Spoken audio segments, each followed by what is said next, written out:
Before I teach you how to make more money and gather more money and collect money and do deals with no money, I first want to have a conversation around what money is. Money is debt. Money is always debt. There's a belief system by Dave Ramsey. He says, debt is bad. Get out of debt. You don't want to have debt. Well, dollars are debt. All a dollar is a promise of a debt. The dollar is no longer backed by gold, but originally it was backed by the US government that would say, hey, if you needed this money, we had the gold, a reserve currency. It was backed by gold. Now the dollar is the reserve currency. It's just a belief system. So money had been around. We got comfortable with this paper and it was backed by something. It was a debt on something. Right? It was just proof of something else. It was an IOU, a piece of paper that said, I have gold, right? It's debt. We borrowed from the government. They would give us their dollars and we would transact with their debt. And then eventually what happened was they pulled the gold and said, yeah, we're not going to actually do that anymore. And they started printing more dollars. But the principle behind the dollar was debt. And now the dollar is backed by the government bonds, right? The value of the bond. And so that's, again, another debt instrument. So we're playing with debt at all times. The way they designed the dollar and the way our economic situation is designed is the more they print, we get inflation. The more they pull back and they take back from us, we get deflation. The dollar shifts with how much supply is in the market and then how much demand is in the market. The more GDP there is, the more gross domestic product, the more demand for the dollar, which means when they print a whole bunch of it, we don't notice a difference. But if GDP goes down, gross domestic product goes down, then we end up with inflation, where the dollar no longer provides the same value that it previously did. And so in a market where inflation is going up, borrowing dollars that are going down in value makes sense. Because as this dollar goes down in value, that's just dollars you owe somebody else. There's another side of the coin. We'll talk about Bitcoin. So Bitcoin, there have been people who bought pizzas with 10 Bitcoin, bought a pizza with 10 Bitcoin. This is back in the day. I see you, Jeremy. I get it because you know the value of Bitcoin right now. So he bought a pizza with 10 Bitcoin. That now has become the most expensive pizza on the planet, because Bitcoin now is $37,000. So what happened there was deflation of the coin, deflation of the currency.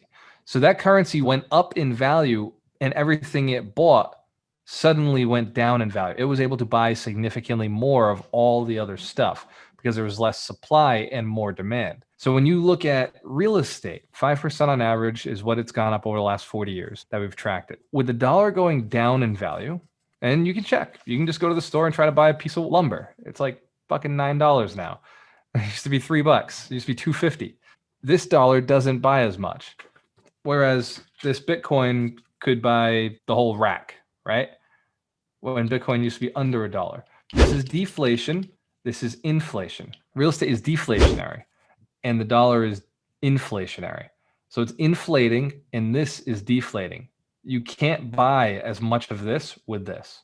So if you want to hedge against inflation, borrow cash to buy assets. As this goes up in value, your debt dollar amount remains the same, but this is going up in value because this just doesn't buy as much. And that's why we're seeing massive appreciation. Like, I've done nothing to my buildings and I'm selling them for way more than I ever should have. That's because of the dollar going down in value, not because the buildings have gone up. The debt was a genius idea. It looked like a genius. When you go back and you look at my portfolio and there's $3 million of debt, but we have almost $10 million worth of real estate, it's like, what's going on there? How did you pull that off? At the time I bought them, the houses were only worth about 4 or 5 million. So debt is an asset right now. When I list my asset columns, I look at crypto, I look at my stocks, I look at my real estate, I look at my liabilities, and then I look at my business. So I have my 5 different pieces. In the past, it was only 3. I only looked at 3 assets: stocks, real estate, and my business. And then recently I added crypto, and I've added debt to my portfolio because every dollar I borrow is going down in value.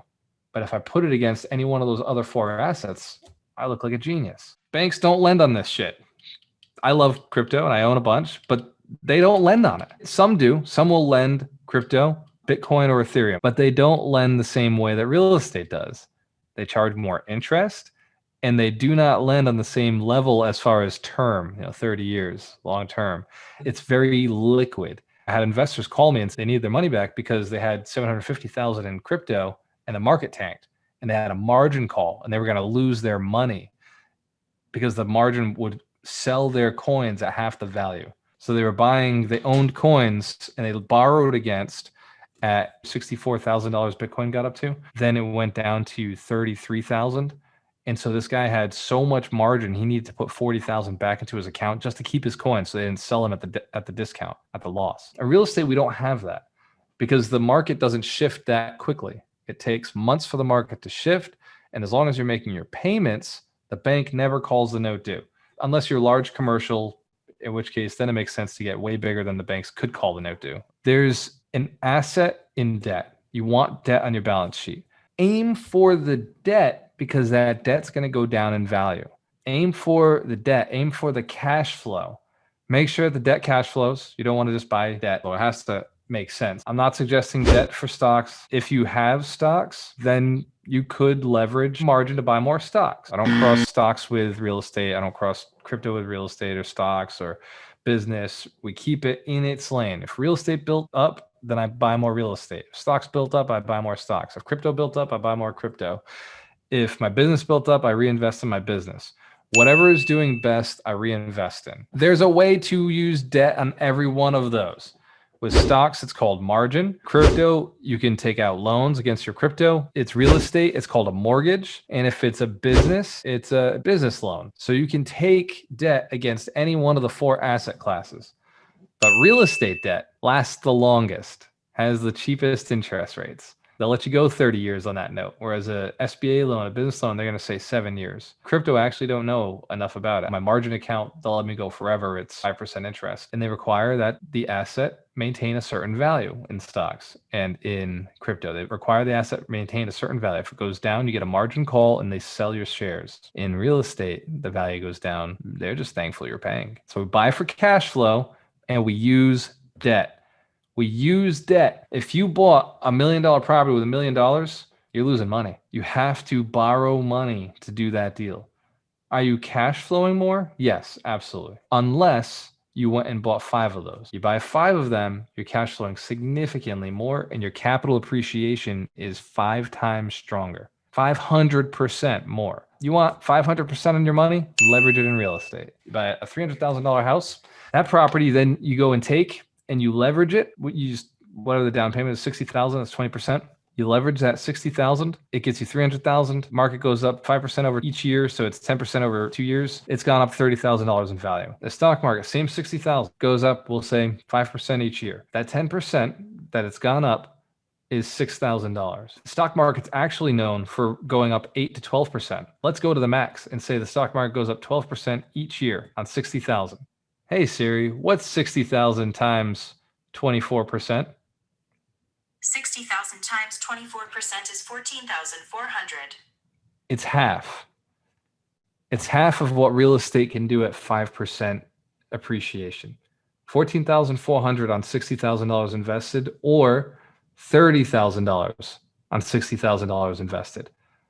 When people ask me, why do I invest in real estate? It's because I don't know a better asset to increase my money, the value of my money faster. That monthly payment, amortizing the loan. The rents always go up. Mortgage always goes down. Literally, if you look at the charts, it's a V sideways. It's like this. It always looks like this. And that opening part is your equity. The equity is always improving. The only time the equity doesn't improve is if the market shifts, if the market goes down. You only suffer the market if you sell.